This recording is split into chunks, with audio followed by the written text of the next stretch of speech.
আচ্ছা deficiency disorder গুলো বলো একজন, আমি নাম লিখে দিই।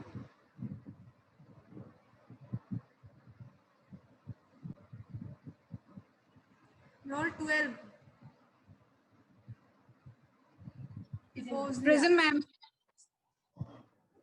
তুমি বলো থায়ামিন ডেফিসিয়েন্সিতে কি কি ডিজিজ হয়?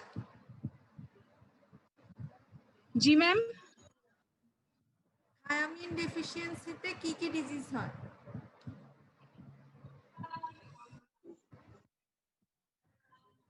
Vitamin B one. কোশ্চেন বুঝতে পারছো? বুঝা যাচ্ছে না। থায়ামিন ডেফিসিয়েন্সিতে কি ডিজিজ হয়? থায়ামিন হচ্ছে বেরি থায়ামিন। বেরিতে কি হয়? সাইন সিম্পটম কি থাকে? পড়ছো এটা?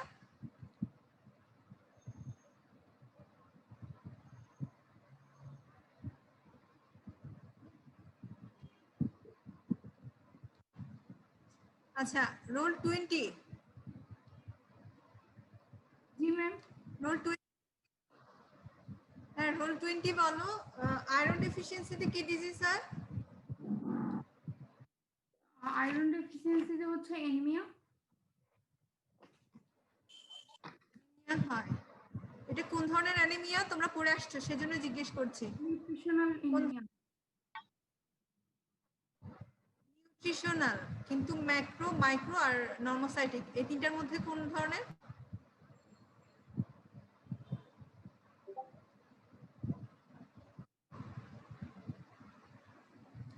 মাইক্রো। এটা কোন টাইপের অ্যানিমিয়া?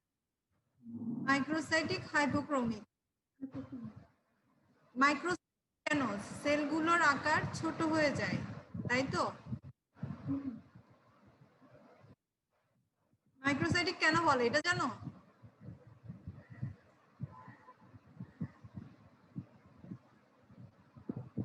আচ্ছা ঠিক আছে এরপরে আরেকজন বলো।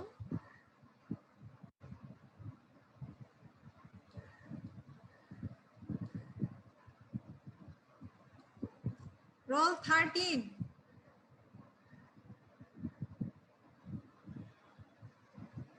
রোল 13 রেসপন্স করো।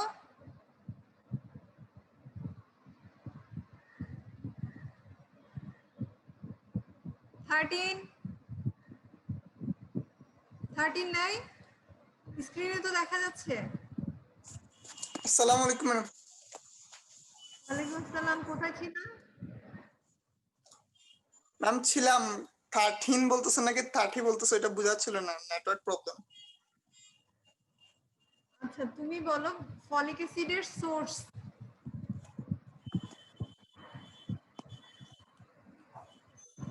কোন সোর্স থেকে আমরা ফলিক অ্যাসিড পেতে পারি? বুঝতে পারছো কোশ্চেন? হ্যালো ম্যাম বুঝি নাই।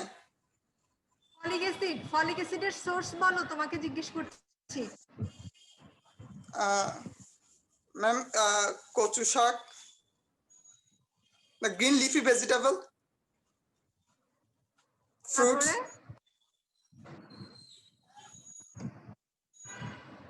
বলো এরপর কি আছে? গ্রিন লিফি ভেজিটেবল তো সব জায়গায় আছে। fruits, liver, egg, meat.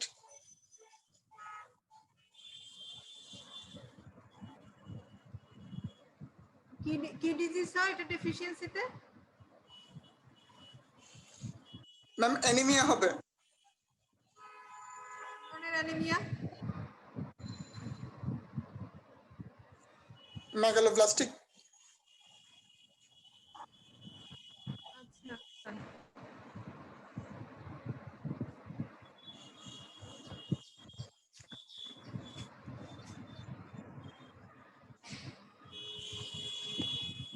Hello আচ্ছা আরেকজন বলো। রোল 44। 44। জি ম্যাম আসসালামু আলাইকুম। ওয়ালাইকুম আসসালাম। তুমি বলো functions of vitamin C.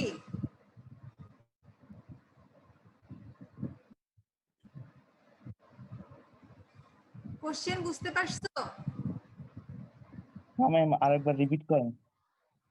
Functions of vitamin C.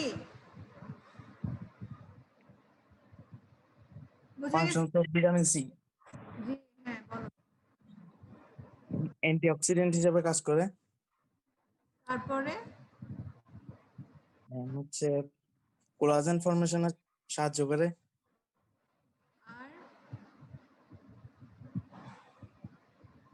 R reduce ferric to ferrous form, synthesis of ক্যাটেকোলামাইন্স।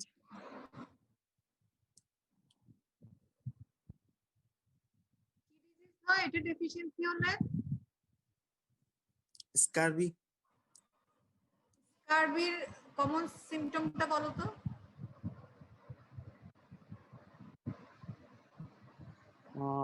Scurvy হচ্ছে ম্যাডাম সোরগাম, তারপর হচ্ছে গাম ব্লিডিং।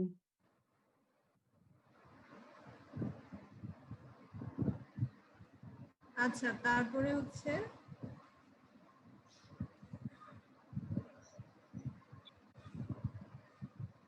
43 ইসরাত। আসসালামু আলাইকুম ম্যাম। ওয়ালাইকুম আসসালাম। আচ্ছা তুমি বলো ভিটামিনের ডেফিনিশনটা বলতে পারবা? Define vitamin.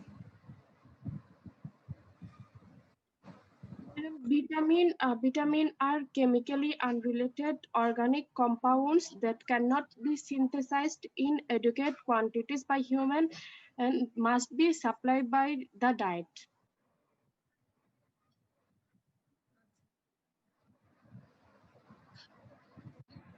তারপরে ট্রেস এলিমেন্ট ডিফাইন করো আরেকজন। 34 সিদরাতুল মুনতাহা। জি ম্যাম। ট্রেস এলিমেন্ট ডিফাইন করো। ম্যাম ডেফিনেশনটা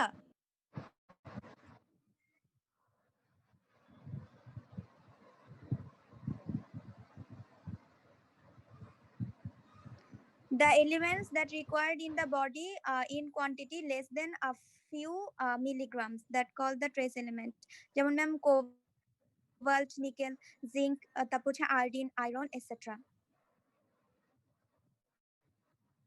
আচ্ছা এগুলোকে তাহলে মাইক্রোনিউট্রিয়েন্টও বলে, ঠিক আছে? ম্যাক্রোনিউট্রিয়েন্ট কোনগুলো? ম্যাম যেগুলা সাইজ মোর দেন 100 মিলিগ্রামস এর উপরে। সাইজ না ম্যাম, কোয়ান্টিটিস। রিকোয়ারমেন্টস সেগুলো 100 মিলিগ্রামের উপরে লাগবে, সেগুলো হচ্ছে ম্যাক্রোনিউট্রিয়েন্ট। Not size. সাইজ বললে কিন্তু তোমার এই 1.5 বছরের পড়াশোনার সবই বরবাদ।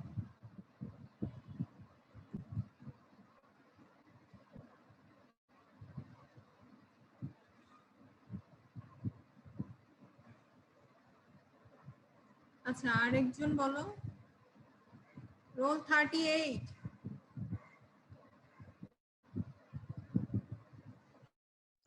Yes, ma'am. রোল তে কি ডিজিজ হয়? জি ম্যাম, বুঝি নাই। নায়াসিন ডেফিসিয়েন্সি কি ডিজিজ হতে পারে? Niacin, vitamin B5, Glossitis, ma'am. Pellagra glossitis. Pellagra glossitis. আচ্ছা পেলেগ্রাতে কি কি হয়? 3টা জিনিস থাকে জানো? পেলেগ্রার 3টা কম্পোনেন্ট আছে, সেগুলো জি বলতে ম্যাম। পারবা? জি ম্যাম, ডায়রিয়া, ডিমেনশিয়া, ডার্মাটাইটিস। এই 3টা হচ্ছে পেলেগ্রার ট্রায়াড। জি ম্যাম। আচ্ছা আরেকজন বলো।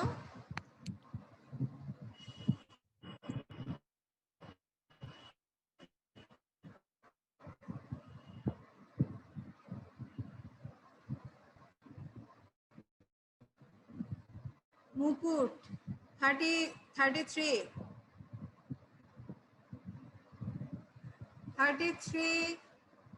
হ্যালো, আসসালামু আলাইকুম ম্যাম। ওয়ালাইকুম আসসালাম। তোমাকে কি বাসায় মুকুট নামে ডাকে?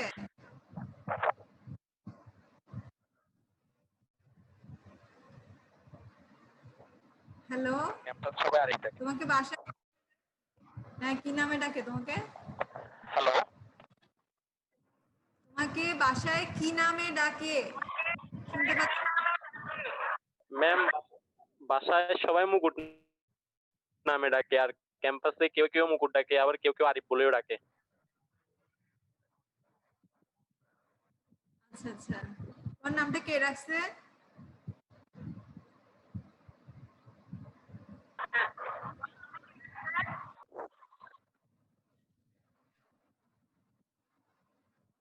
হ্যালো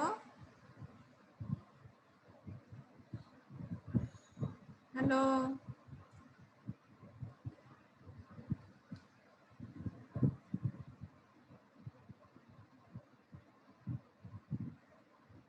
হ্যালো, শুনতে পাচ্ছ?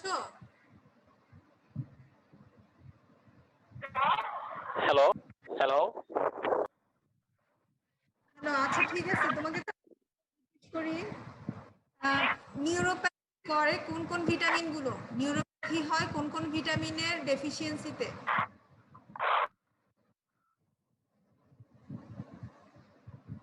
নিউরোপ্যাথি নার্ভাস সিস্টেমের ডিজিজ করে ম্যাম কোন কোন ভিটামিন? 33 কে জিজ্ঞেস করছি, 33 কোথায়? ম্যাম, আমি কোশ্চেন শুনতে পাচ্ছি, এগুলো ক্লিয়ার আসছে না, আমি বুঝছি না আপনার কোশ্চেন। নিউরোপ্যাথি করে কোন কোন ভিটামিনের অভাবে নিউরোপ্যাথি হয়? বুঝতে পারছো?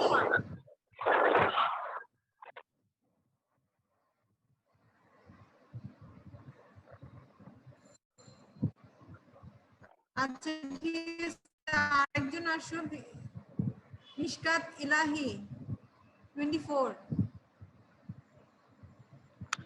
ম্যাম আসসালামু আলাইকুম। মিশকাত ইলাহি 24 বলছো? জি ম্যাম। আচ্ছা তুমি বলো তাহলে নিউরোপ্যাথি কোন কোন ভিটামিনের অভাব থেকে হয়? ম্যাম ভিটামিন B6 আর হচ্ছে ভিটামিন B12। ভিটামিন B1 এ হয় না? B1 হয় ম্যাম। হার্নিস এনকেফালোপ্যাথি এটা কোন ভিটামিনের অভাবে হয়? ম্যাম বুঝিনি। হার্নিস এনকেফালোপ্যাথি এটা কোন ভিটামিনের অভাব থেকে হয়? হার্নিক্স, বুঝতে পারছো? Ma'am vitamin B1। তাহলে এটা তো নার্ভাস সিস্টেমের ডিজিজ। ভিটামিন B1, B6 আর হচ্ছে B12 এগুলোর B12 জন্য ম্যাম। এগুলোর অভাবে নিউরোপ্যাথি হয়। Yes ma'am. তারপরে আরেকজন বলো, রোল 23।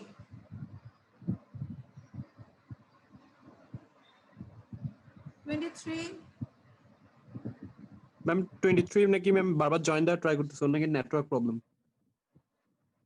আচ্ছা আচ্ছা, পার্সেন্টেজটা দেখে নাও তো, আমি যখন জিজ্ঞেস করবো তোমাদের দেখা শেষ হলে আমাকে জানাবা। Okay ma'am. 40 প্রেজেন্ট এখন। আচ্ছা ঠিক আছে, তাহলে এরপরে আরেকজন,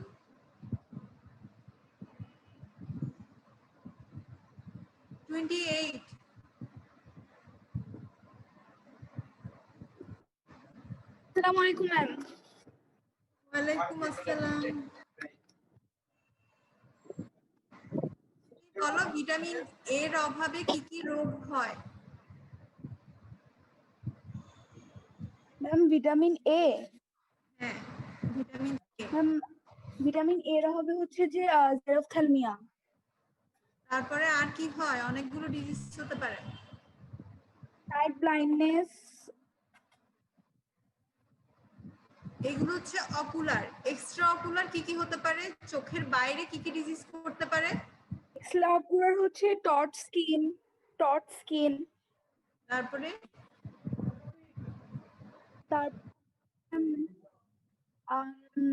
জিআইটি তে হচ্ছে keratinization of epithelial cells of GIT,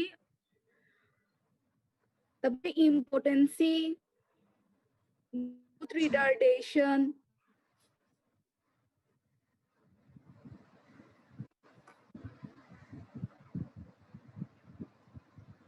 আচ্ছা, রোল 15 বলো। রোল 15।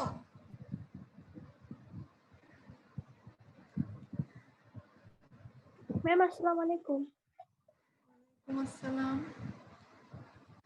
তুমি বলো জিঙ্কের ফাংশন গুলো বলো।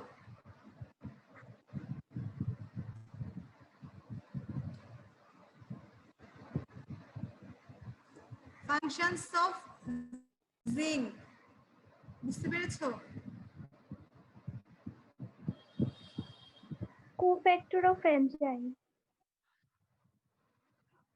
তারপরে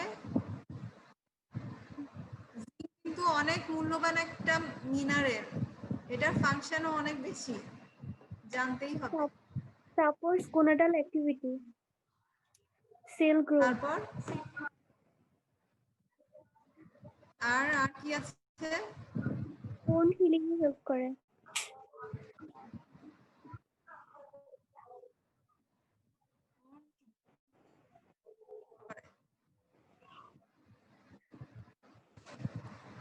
আচ্ছা, তারপরে তাহলে এটার অভাবে কি পারে ডিজিজ?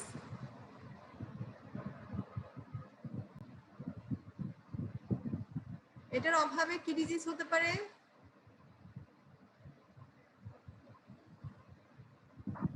হাইপোগোনাডিজম,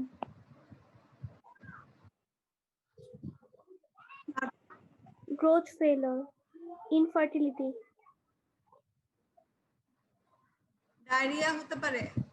ডায়রিয়া হতে পারে, gastroenteritis. G ma'am.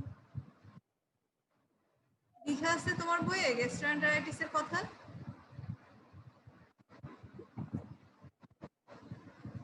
G ma'am.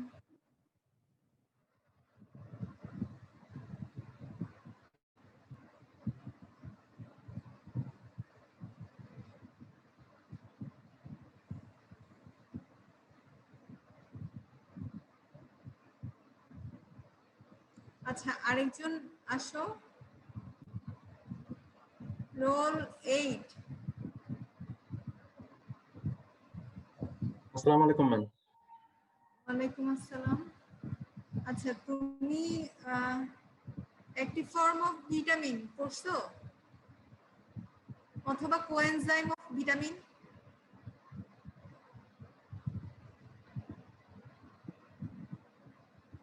Coenzyme of vitamin পড়ে আসছো?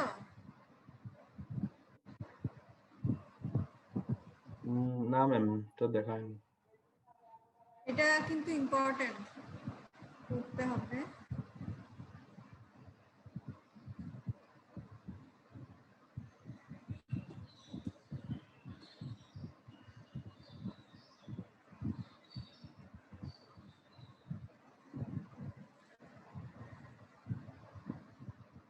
আচ্ছা, আয়োডিনের ফাংশন বলো। রোল কত? Role 8।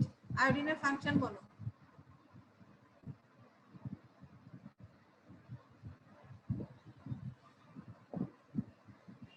Functions of iodine.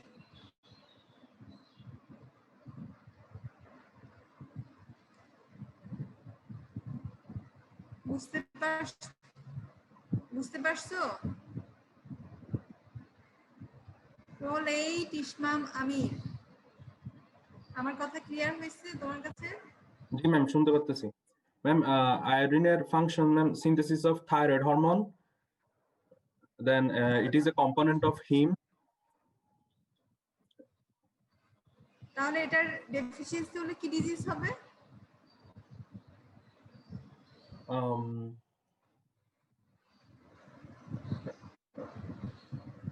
Ma'am hypothyroidism হবে, গয়টার হবে। আচ্ছা ঠিক আছে, তাহলে মোটামুটি এটা ছিল তোমাদের second item, source, requirement and functions of nutrient. ঠিক আছে, এটা তাহলে মোটামুটি তোমরা পারবা সবাই। যাদের পড়া হয়নি বা যাদেরকে পড়া জিজ্ঞেস করিনি আমি, তারাও কষ্ট করে পড়ে নিবা।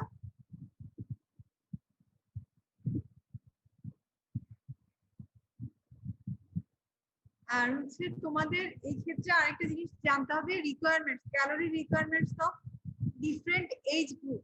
ঠিক আছে, একটা ক্যালোরি রিকোয়ারমেন্ট যেমন যেমন ধরো 1800 কিলো ক্যালোরি, এটা হচ্ছে ইন জেনারেল সবার জন্যই লাগবে। ঠিক আছে, একদম সব পার্সনের জন্য 1800, ফিমেলদের জন্য সাধারণত 1800 ধরা হয় আর মেলদের জন্য 2000 ধরা হয়। ঠিক আছে, তোমরা বইয়ের সাথে একটু মিলিয়ে নিবা, বইতে রেফারেন্স চেঞ্জ হতে পারে, বই থেকে বইতে রেফারেন্স চেঞ্জ হয়। তাহলে তোমাদেরকে জানতে হবে যেটা একজন প্রেগনেন্ট মাদারের জন্য কত কিলো ক্যালোরি এক্সট্রা লাগবে। ঠিক আছে, এক্সট্রা কত কিলো ক্যালোরি প্রেগনেন্ট মাদার এবং ল্যাকটেটিং মাদারকে দিতে হবে, এটা তোমাকে জানতে হবে। প্রেগনেন্ট মাদার 300 মাদারের তার চেয়ে বেশি লাগবে।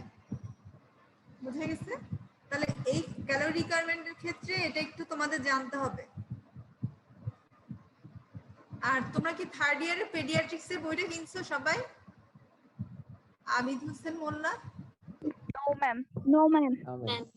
তোমাদের কি ক্লিনিক্যাল ক্লাস শুরু হয় নাই এখনো? না ম্যাম। আসলে অনলাইনে ক্লিনিক্যাল ক্লাস তো নেওয়া সম্ভব না, তারপরেও লেকচার শুরু হয়নি, তাই না? লেকচারও শুরু হয়নি। না ম্যাম। তাহলে এখানে ওই বইটাতে দেওয়া আছে মাইলস্টোন অফ ডেভেলপমেন্ট। এটা হচ্ছে তোমার একটা বেবি জন্ম নেওয়ার পরে তার কতগুলো প্রিমিটিভ রিফ্লেক্স থাকে। ঠিক আছে, প্রিমিটিভ রিফ্লেক্স মানে হচ্ছে তুমি যখন তাকে একটা তোমার আঙ্গুল ধরতে দিবা, সে তার হাতের মুঠিতে সেটা ধরবে, এটা হচ্ছে গ্রাসপিং রিফ্লেক্স। ঠিক আছে, তারপরে তার তুমি অ্যাঙ্গেল অফ মাউথে যখন একটু প্রিক করবা বা একটু নক করবা, তখন সে ওইদিকে মুখটা টার্ন নিবে। ঠিক আছে, এটা হচ্ছে রুটিং রিফ্লেক্স। আর তুমি যখন তোমার একটা আঙ্গুল তার মুখের মধ্যে দিবা, তখন সেটা সাক করবে, এটা হচ্ছে সাকিং রিফ্লেক্স। এই ধরনের কতগুলো রিফ্লেক্স থাকে। এই রিফ্লেক্স গুলো মানে জন্মের সময় একটা বেবির কি কি রিফ্লেক্স থাকে, এই রিফ্লেক্স গুলোর নাম জানতে হবে। আমি তোমাদেরকে একটু বলে দিলাম কয়েকটা। তাহলে হচ্ছে sucking reflex, রুটিং reflex, grasping reflex, আরেকটা হচ্ছে মরো রিফ্লেক্স। মরো রিফ্লেক্স কি, এটা তোমাদেরকে ক্লিনিক্যাল ক্লাসে বুঝাবে, তুমি আপাতত নামটা জেনে রাখবে তোমরা সবাই। আর হচ্ছে একটা এখানে দেওয়া আছে মাইলস্টোন অফ ডেভেলপমেন্ট, মানে হচ্ছে একটা বেবির ডেভেলপমেন্টের ক্ষেত্রে তার ডেভেলপমেন্টটা ঠিক আছে কিনা সেটা তুমি কিভাবে অ্যাসেস করবা, কতগুলো প্যারামিটার দেখে। সে প্যারামিটার গুলোর মধ্যে একটা হচ্ছে সে 6 বছর বয়সে 6 মাস বয়সে বসতে পারবে। ঠিক আছে, 3 মাস বয়সে তার ঘাড় শক্ত হবে, নেক কন্ট্রোল আসবে। আমার কথা বুঝতে পারছো? Yes ma'am. আচ্ছা, তাহলে নেক কন্ট্রোল মানে ম্যাম হচ্ছে তুমি অ্যাবসেন্ট গুলো নিতে পারবেন ম্যাম, বলে দিব? দাঁড়াও আমি লিখছি।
পার্সেন্টেজ শিট লাগানো এখানে পার্সেন্টেজ শিট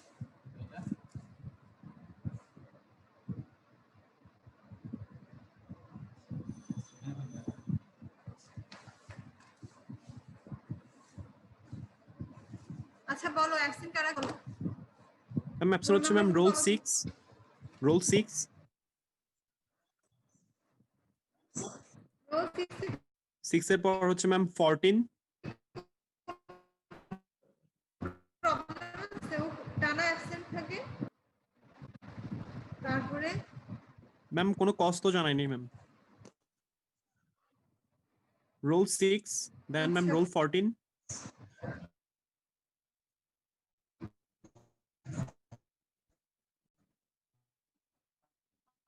তারপরে রোল 16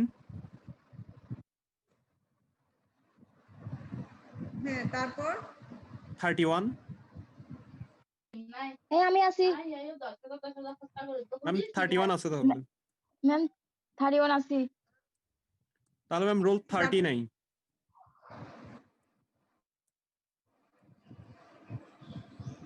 রোল 6 39 প্রেজেন্ট 39 না 30 কথা বলতেছি আমি রোল 6 রোল 14 রোল 6 14 দেন ম্যাম 16 দেন 30 30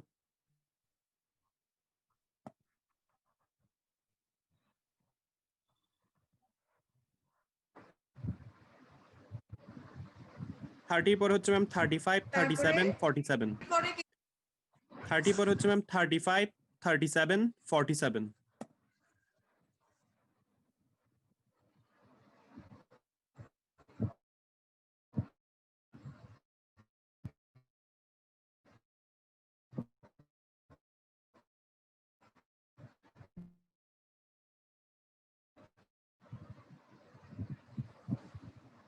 তাহলে হচ্ছে যেটা বলছিলাম মাইলস্টোন অফ ডেভেলপমেন্ট হচ্ছে তোমার কাছে পেশেন্ট হিসেবে নিয়ে আসবে কোনো বেবিকে তোমাকে এনে বলবো যে তুমি দেখ মানে তোমাকে বলবে আপনি দেখেন আমার বাচ্চাটার ডেভেলপমেন্ট ঠিক আছে কিনা বা ডেভেলপমেন্টাল কোনো ডিলে আছে কিনা তখন তো তুমি হিস্ট্রি নিতে হবে তোমাকে 3 মাসের সময় তার ঘাড় শক্ত হয়েছিল কিনা মানে কোলে নেওয়ার পরে সে ঘাড় সোজা রাখতে পারবে এটা হচ্ছে ঘাড় শক্ত হওয়া বা আমরা মেডিকেল টার্মে যেটা বলি নেক কন্ট্রোল তারপর 6 মাসের সময় সে বসতে পারছে কিনা এটা জিজ্ঞেস করতে হবে তারপরে 9 মাসের সময় সে হামাগুড়ি দিতে পারবে আর 1 বছরের সময় সে হাঁটতে পারবে ঠিক আছে একটু এদিক সেদিক হতে পারে ধরো 11 থেকে 13 মাস পর্যন্ত আমরা হাঁটাটা দেখব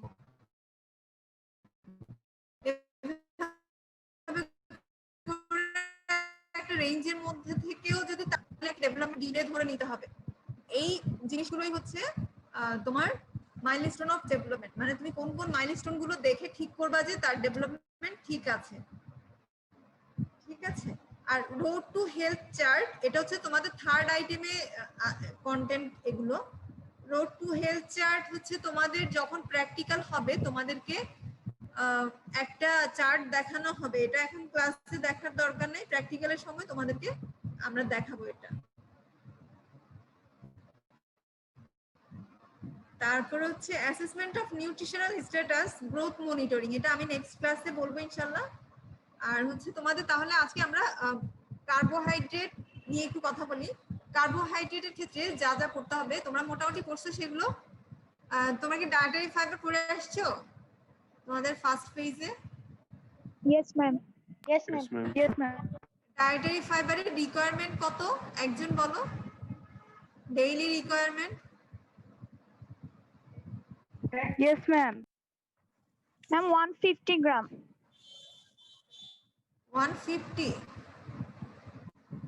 मेल के तो 38 और फीमेल के तो 35 গ্রাম পার ডে হ্যাঁ এরকম 25 থেকে 45 হচ্ছে রেঞ্জ 150 বলতেছো এটা তো রেঞ্জের অনেক বেশি বাইরে চলে গেছে তাহলে এটা হচ্ছে তোমার ডেইলি রিকোয়ারমেন্ট এতটুকু থাকতেই হবে যদি তুমি balance diet criteria fill up করতে চাও তাহলে মিনিমাম অ্যামাউন্ট এই অ্যামাউন্টটা তোমার ব্যালেন্স ডায়েট চার্টের মধ্যে ইনক্লুড করতে হবে ডায়েটারি ফাইবারের অ্যামাউন্ট হিসেবে তাহলে ডায়েটারি ফাইবার কি কি প্রিভেন্ট করে বা কেন উপকারী এটা তোমাকে জানতে হবে ডায়েটারি ফাইবারের নাম জানতে হবে। Starch, cellulose, hemicellulose, lignin, pectin, gum, এগুলো হচ্ছে ডায়েটারি ফাইবারের নাম।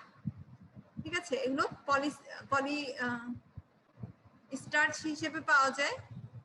আর এগুলোর ফাংশন কি কি? কোলন ক্যান্সার প্রিভেন্ট করে, কনস্টিপেশন প্রিভেন্ট করে, তারপর গ্যাস্ট্রিক এমটিংটাকে দ্রুত করে, তারপরে ব্লাড সাপ্লাই বাড়ায়, কোলেস্টেরল লেভেলটা কমায়, প্রিভেন্ট করে, হার্ট ডিজিজও প্রিভেন্ট করে, ডাইভার্টিকুলোসিস অফ কোলন একটা ডিজিজের নাম, এটাও প্রিভেন্ট করে। তার মানে ডায়েটারি ফাইবার অনেক উপকারী। এটা নিউট্রিশনাল ভ্যালু নাই। ডায়েটারি ফাইবার তোমাকে পরীক্ষার সময় জিজ্ঞেস করতে পারে ডায়েটারি ফাইবারের কোনো নিউট্রিশনাল ভ্যালু আছে কিনা। ডায়েটারি ফাইবার ডাইজেশন হওয়ার জন্য হিউম্যান ইন্টেস্টাইনে কোনো এনজাইম নাই, এগুলো সরাসরি আনডাইজেস্টেড অবস্থায় এক্সক্রিট হয়। এগুলোর কোনো নিউট্রিশনাল ফাংশন নেই, কিন্তু এটা বডির জন্য অনেক উপকারী, কারণ সেটা এই ফাংশনগুলো করে। ঠিক আছে, কোনো নিউট্রিশন অ্যাড করছে না, কিন্তু কোলেস্টেরল লেভেল কমাচ্ছে, তারপরে হচ্ছে কোলন ক্যান্সার প্রিভেন্ট করে, ডায়াবেটিকুলোসিস প্রিভেন্ট করে, এই অনেকগুলো উপকারিতা আছে। তাহলে এটা তোমাকে বলতে পারতে হবে। কার্বোহাইড্রেটের ফাংশন, কার্বোহাইড্রেটের ফাংশন পড়তে হবে, সেটা তোমরা অলরেডি পড়ছো, সেজন্য আমি আর না বলি। কার্বোহাইড্রেটে মোটামুটি এটুকুই পড়বা। আর হচ্ছে প্রোটিন, প্রোটিন থেকে কয়েকটা টপিকস পড়তে হবে। প্রোটিনের ক্লাসিফিকেশন পড়তে হবে। তোমরা কি রেফারেন্স প্রোটিন পড়ে আসছো? রেফারেন্স প্রোটিন কি তোমাদের সিলেবাসে ছিল ফার্স্ট ফেজে? No ma'am. না ম্যাম। আচ্ছা, রেফারেন্স প্রোটিন কি? এটা তোমাদের যখন প্রফের ভাইবা হবে বা সেকেন্ড টার্ম পরীক্ষা যখন হবে, তোমাদের ভাইবার টেবিলে থাকবে কি থাকবে? একটা ডিম থাকবে। তখন বলবে, তোমাকে জিজ্ঞেস করতে পারে এটা কি, তুমি বলবে একটা রেফারেন্স প্রোটিন। রেফারেন্স কথাটার অর্থ কি? যেটাকে তুমি মানদণ্ড ধরে অন্য প্রোটিনগুলোকে সেটা আসলে আদর্শ কিনা, পারফেক্ট কিনা, এই জিনিসটা তুমি দেখবা, সেটাকে রেফারেন্স প্রোটিন বলে। তাহলে আমরা ডিমকে রেফারেন্স প্রোটিন হিসেবে চিন্তা করি। এটার কারণগুলো হচ্ছে 100% অ্যাবজর্বেবল, ইজিলি ডাইজেস্টিবল, তারপর হচ্ছে contain all the essential amino acid. বুঝে গেছে? এই কারণে আমরা ডিমকে রেফারেন্স প্রোটিন হিসেবে চিন্তা করি। 100% অ্যাবজর্বেবল, এটা তোমাকে খেয়াল করতে হবে। একটা ডিম খেলে যতটুকু প্রোটিন তার পাওয়ার কথা, যতটুকু প্রোটিন ডিমে থাকে ততটুকু প্রোটিনই হিউম্যান বডিতে গেইন হবে, কোনো কিছু এক্সক্রিট হয়ে যাবে না। সেই জন্য বলা হচ্ছে 100% অ্যাবজর্বেবল।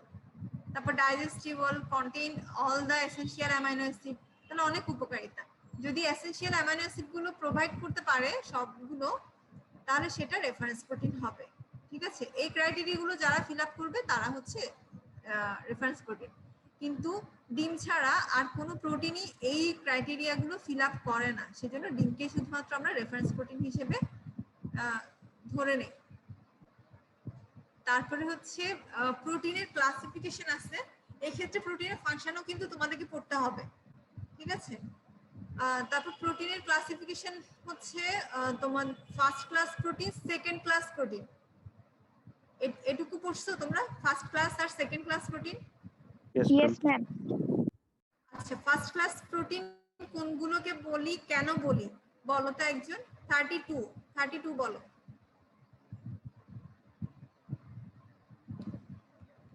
হ্যালো ম্যাম, আসসালামু আলাইকুম। ওয়ালাইকুম আসসালাম। বলো ফার্স্ট ক্লাস প্রোটিন কাকে বলে, কোনগুলোকে বলি?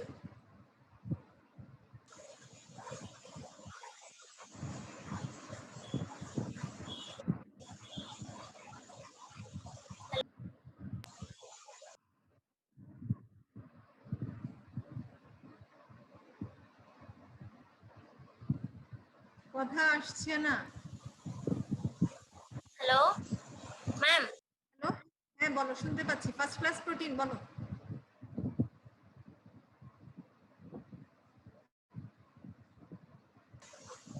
হ্যালো হ্যালো ম্যাম, শুনতে পাচ্ছেন? হ্যাঁ শুনতে পাচ্ছি, তুমি বলো। Ma'am, first class protein. First class protein Ma'am, essential, non-essential amino acid present থাকবে, সব amino acid গুলো present থাকবে। এর সোর্স কি ফার্স্ট ক্লাস প্রোটিনের?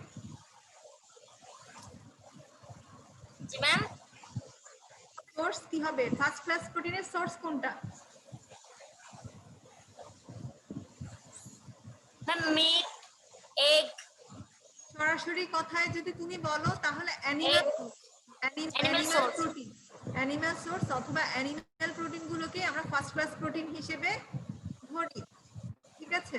জি ম্যাম। তাহলে সেকেন্ড ক্লাস প্রোটিন হচ্ছে ঠিক তার অপোজিট, এটা সবগুলো essential non essential amino acid proportional amount থাকবে না। হ্যাঁ থাকবে না। আর হচ্ছে ভেজিটেবল সোর্স প্রোটিন যেগুলো, সেগুলোকে আমরা সেগুলো প্রোটিন second হিসেবে ধরি। এখন এসেনশিয়াল অ্যামাইনো অ্যাসিড কোনগুলো একজন বলো। রোল 1 বলো তো।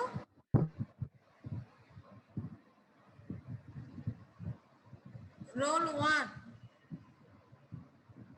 জি ম্যাম, আসসালামু আলাইকুম। ওয়ালাইকুম আসসালাম। এসেনশিয়াল অ্যামাইনো অ্যাসিডের নাম বলো। Essential amino acid. Ma'am,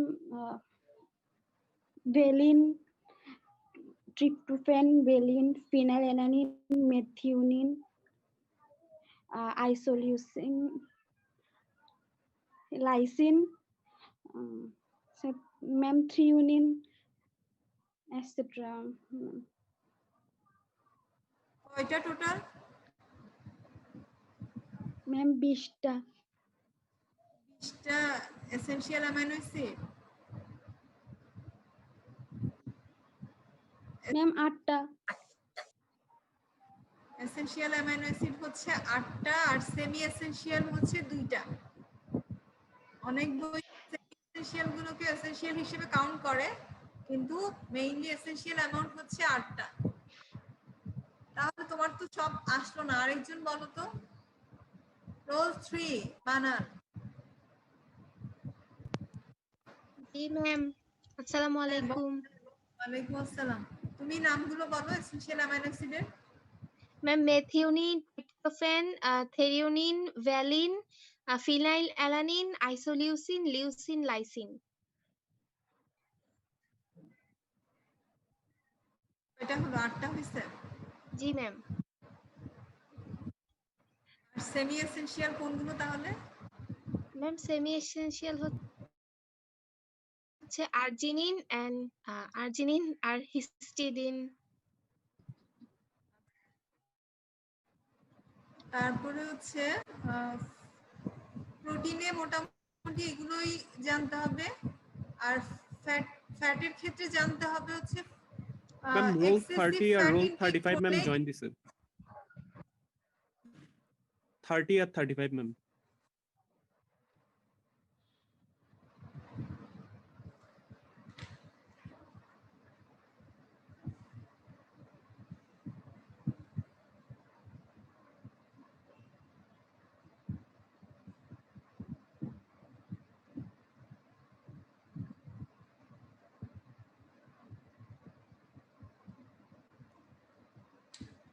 আচ্ছা ফ্যাট ক্ষেত্রে জানতে হবে হচ্ছে এক্সেসিভ ফ্যাট ইনটেক করলে কি কি ডিজিজ হতে পারে। সেগুলো হচ্ছে স্ট্রোক হতে পারে, হার্ট পারে, অ্যাথেরোস্ক্লেরোসিস হতে পারে। মানে হচ্ছে তুমি যদি একটা ব্রড টার্মে বলতে চাও তাহলে সেরেব্রোভাস্কুলার ডিজিজ হতে পারে, হার্ট ডিজিজ হতে পারে, ভাস্কুলার ডিজিজ হতে পারে। এই অ্যাথেরোস্ক্লেরোসিসটা হচ্ছে একটা ভাস্কুলার ডিজিজ। কোলেস্টেরল বেশি হয়ে ভেসেলগুলোকে ব্লক করে ফেলে, ঠিক আছে? সেটা থেকে সাডেন কার্ডিয়াক ডেথ হতে পারে। বুঝতে পারছো আমার কথা? এক্সেসিভ ফ্যাট ইনটেক করলে কি কি ডিজিজ হতে পারে শুনছো সবাই? Yes, ma'am. আচ্ছা, তারপরে হচ্ছে এসেনশিয়াল ফ্যাটি অ্যাসিডের নাম জানতে হবে। এসেনশিয়াল ফ্যাটি অ্যাসিড কয়টা? 3টা।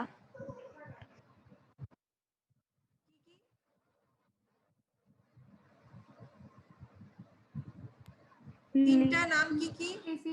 Linoleic, Linoleic acid, arachidonic acid. হ্যাঁ, এই তিনটাকে এসেনশিয়াল ফ্যাটি অ্যাসিড বলে। এগুলোর মধ্যে কোনটা কত কার্বনের এটা তো সবাই জানো। অ্যারাকিডোনিক অ্যাসিড হচ্ছে 20 কার্বন আর বাকি দুইটা হচ্ছে 18 কার্বন। জানো এটা কত কয়টা কার্বন থাকে? Yes. কিছু স্যাচুরেটেড ফ্যাটি অ্যাসিড আছে, সেগুলোর নাম বলো তো কয়েকটা।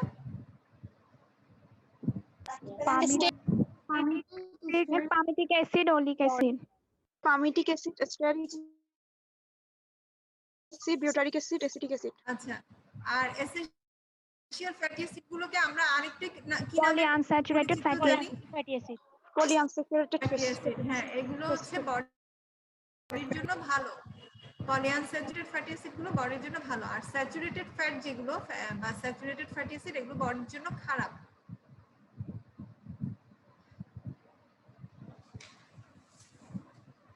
তাহলে হচ্ছে আমাদের মোটামুটি 3টে আইটেম জানা শেষ।